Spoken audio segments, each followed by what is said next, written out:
biar. Oke, terima kasih. Ya, sekali-kali tuan rumah itu ngalah sama permintaan teman-teman, harus ngomong. Ya. Dia sudah diakomodasi oleh itu. Tukang pel yang ngomong. Baik, assalamualaikum warahmatullahi wabarakatuh. Bicara soal Pancasila atau tidak, kita harus mengingat dulu di pembukaan UUD 45 dikatakan bahwa landasan Indonesia itu ketika membangun sebuah bangsa dengan apa, maka para pendiri bangsa, saya tidak mengatakan 1-2 orang, itu adalah bagaimana tadi Bunda Dias mengatakan, adalah ruh atau warna kehidupan yang terjadi pada masyarakat, dan itulah diambil mutiara hikmahnya, itu disusun menjadi kalimat Pancasila. Disebut adalah filosofi Grundslag atau pandangan hidup yang mendasar, yang radikal, yang mengakar. Mengakar itu berarti ada pada diri-diri manusia yang disebut Indonesia.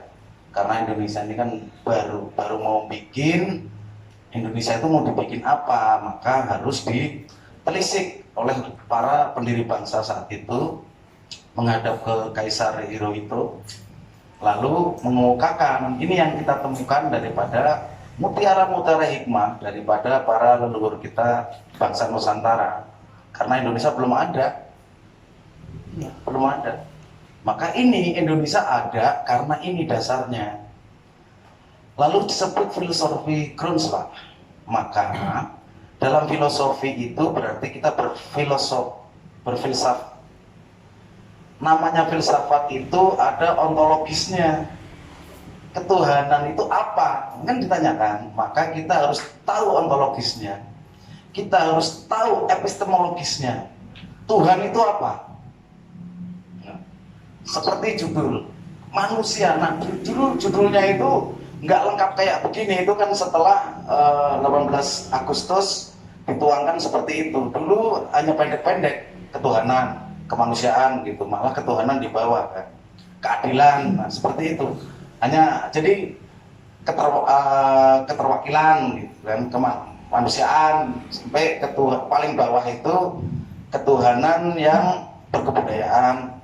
Lalu banyak konsensus yang diadakan karena memang secara logis itu ya hanya itu, percaya Tuhan, bahwa kita berkemanusiaan dan lain sebagainya, keterwakilan, nah seperti itu. Lalu memang secara logika ya cuman itu, tapi kan kita nggak mungkin hanya pakai logika, maka di situ selain ontologis dan epistemologis ada namanya etika, estetika. Maka dijadikanlah, disepakati bersama oleh para pendiri bangsa ketuhanan yang Maha Esa.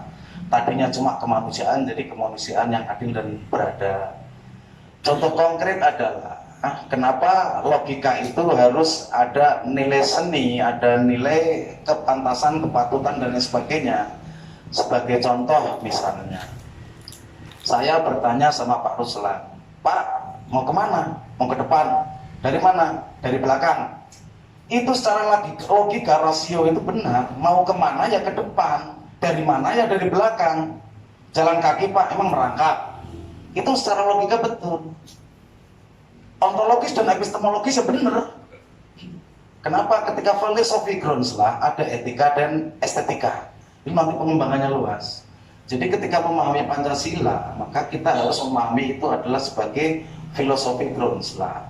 Bagaimana cara berpikir, bagaimana cara orang mengakar dalam hal yang paling substansi, paling mengakar, radikal. Jadi kalau bilang orang radikalisme Pancasila, emang Pancasila udah radikal, bagaimana enggak? Tidak ada sebuah filsafat, filosofi Grundslag, disebut Grundslag yang tidak mengakar. Jadi namanya Pancasila itu mengakar. Gitu. Nah, ini bicara tentang Pancasila. Maka jawaban-jawaban tentang logika itu menjadi diperindah dengan kemanusiaan. Namanya manusia itu ya adil, ya beradab karena manusia. Ketuhanan yang Maha Esa, artinya apa? Kita belajar Ini mungkin menyambung dari Pak Apek juga tadi, bahwasannya ya ayolah, sepaling tidak bahwa ini buat yang teman-teman yang masih ada Pancasila, karena tadi kan dibahas ada apa tidak, ada yang bilang ada yang bilang ragu-ragu, ada yang bilang apa lah. Yang masih percaya ada Pancasila, besok kita mau mengadakan namanya meeting Zoom dan kelas siaran langsung di Facebook. Orang kita setiap hari itu komentar-komentar di WhatsApp, di Facebook, di apa itu berapa kali kita kan dalam setiap hari chattingan sama teman-teman. Lah sekali-kali kita cuma mengekspor itu bahwa besok ada, tadi saya share ke grup-grup, ayo tolong yang masih ada Pancasilanya ya ayo tolong dibantu di share. Ya itulah wujudnya sesungguhnya. Ada atau tidaknya Pancasila itu adalah ya pada tindakan kita. Sungguhnya bukan hal yang disebut filsafat Grundslag itu adalah sebuah kewajaran ketika berlaku diri kita ini laku hidupnya ya Pancasila. Ya itu otomatis.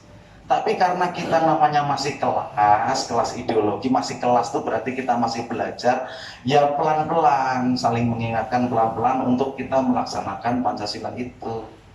Jadi Pancasila itu ya kewajaran, ya wajar kalau kita berpancasila, karena itulah filsafat Grundslag, filosofi Grundslag. Jadi adalah aneh ketika seperti tadi Bu Yuli bilang. Nah disinilah ketika kita belajar, apalagi besok itu membedah namanya filsafat, di mana ontologisnya, tentang ketuhanan, tentang kemanusiaan, persatuan itu apa, kerakyatan itu apa, keadilan itu apa. Nah besok itu yang akan kita bahas selalu, sekarang diperjuangkan oleh Pak Apek sebagai kelanjutan. Dulu kita keliling kembali ke Pancasila hingga kita mendapatkan rekor muri yang pertama di wali kota itu.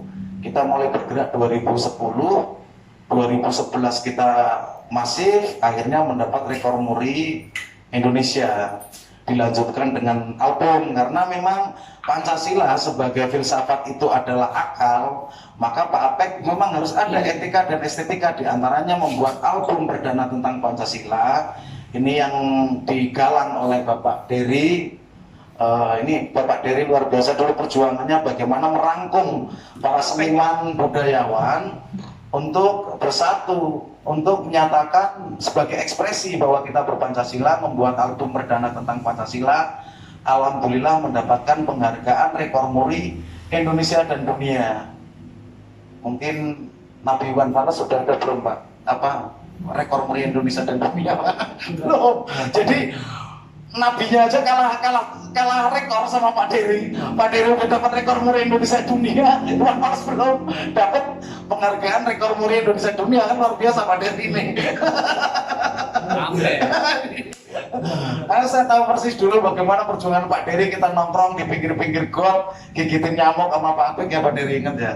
Dari 2008, 2010 itu bagaimana kita keliling. Pak Apek luar biasa dulu, ada Pak Budi Firmansyah Suropati, Pak Ustadz Basuni, ada Pak Zulkarnain Bara, ada Mbak Dian. Nah, ini Pak Dery ini istilahnya itu ajudan pertama setelah Bang Soleh dan Pak Salim dulu. Pak Apek itu punya pas pampres yang satu Pak Dery, ini yang utama untuk jam terbang, untuk pergerakan menggalang kekuatan lidi-lidi jadi sapu lah. Kalau yang praktis taktis itu ada namanya Pak Salim, Pak Soleh dan Pak Haryadi almarhum. Jadi ini sebenarnya kelanjutan bahwasanya ketika orang berpancasila itu ada kepedulian. Setelah peduli maka ia berekspresi. Lah ekspresinya apa? Kita diajak untuk membedah tentang kelima sila itu. Maka ada namanya Gemakan Bhinneka Tunggal Ika. Itulah filsafat itu sedang kita bedah ya. Kalau jadi saya yakin dalam 2 bulan 3 bulan itu nanti siapa yang aktif di filsafat itu maka ia surga. Ya surga apa tuh? Ntar takutnya kalau bilang surga Alexis lantai 6 Pak Ahok. Saya ingat Ahok, oh ternyata surga ada di Alexis lantai. Saya belum pernah lihat. Ya, jadi kalau bicara surga saya bukan ranahnya, tapi dalam secara prinsip adalah ya kalau diri kita ya wajar kalau kita itu adalah Pancasila yang berjalan.